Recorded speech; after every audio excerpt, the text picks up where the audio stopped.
से नाता लगाई, मंदिर हम काहे के जाई। मंदिर बुलाइया तो सासू के गौरी ससुर जी के शंकर, सासू के गौरी ससुर जी के शंकर, ईश्वर पिया के बनाई, मंदिर हम काहे के जाई।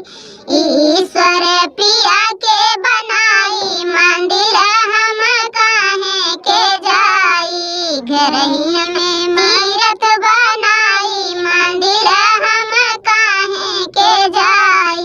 मंदिर में चकरी जात सिलौठी लोढ़ा, चकरी जात सिलौठी लोढ़ा, जेकर पीसा खाई, मंदिर हम काहे के जाई। जेकर पीसा खाई, मंदिर हम काहे के जाई।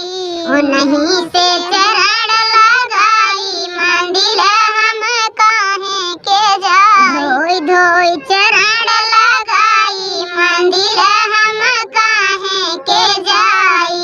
ओ नहीं से प्रीति लगाई, मंदिर हम काहे के जाई। घर ही में तीर्थ बनाई, मंदिर हम काहे के जाई।